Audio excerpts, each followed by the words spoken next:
আসসালামু আলাইকুম ওয়া রাহমাতুল্লাহি ওয়া বারাকাতুহু।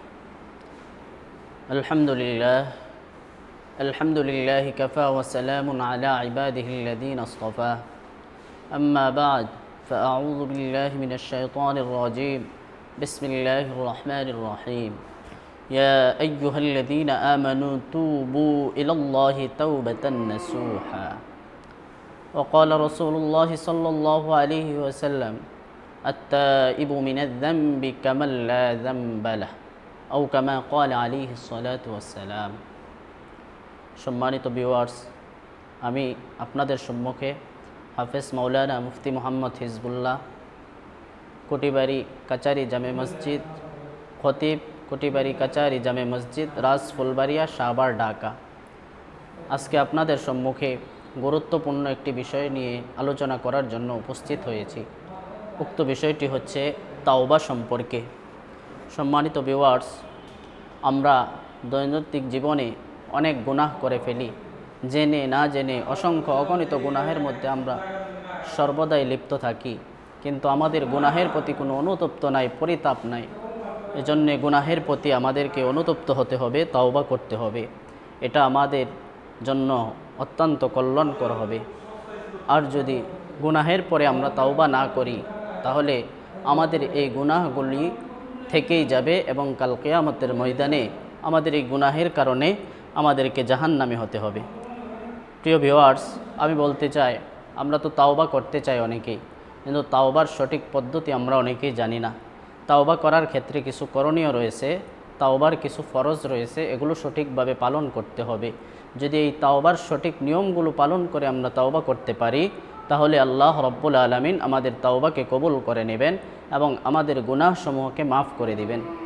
এজন্যে তাওবার যে নিয়মকানুনগুলো রয়েছে সেগুলো আগে আমাদেরকে জানতে হবে এবং সেই নিয়ম অনুযায়ী আমাদেরকে তাওবাহ করতে হবে।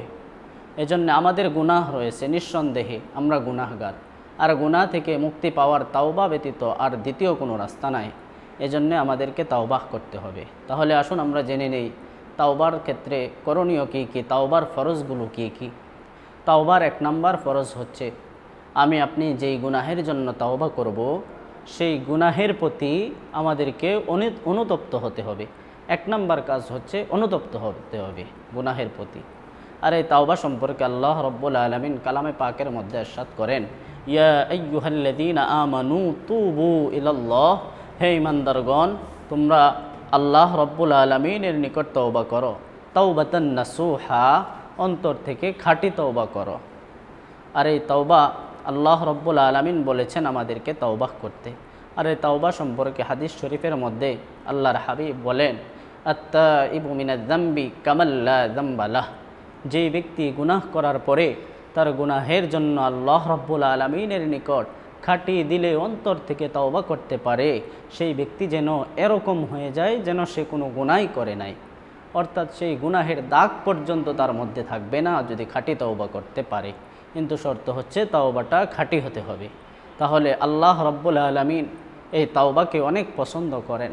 আল্লাহ রব্বুল আলামিন দুনিয়ার জমিনে বান্দাকে সৃষ্টি করেছেন এভাবেই যে বান্দা গুনাহ করবে, বারবার গুনাহ করবে, আর গুনাহ করার পরে সেই তাওবা করবে। আর আল্লাহ রব্বুল আলামিন এই তাওবাকারীকে অনেক পছন্দ করেন। আমরা মানুষ, আমাদেরকে এভাবেই সৃষ্টি করা হয়েছে। আমাদের ভুল হবে, আমাদের গুনাহ হবে, কিন্তু আমাদের গুনাহের জন্য তাওবা করতে হবে।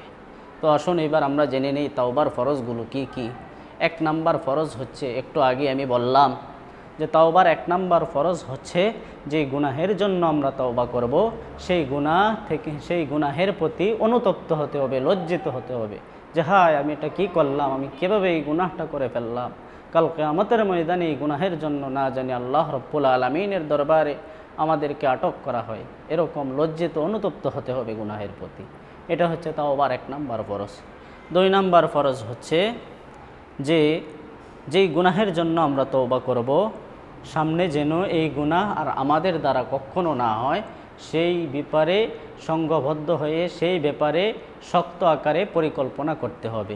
সামনে এই গুনাহ আর করা যাবে না, এই গুনাহ থেকে এমনভাবে নিজেকে বিরত রাখতে হবে, তাহলেই আমাদের তাওবাগুলি সঠিকভাবে কবুল হবে।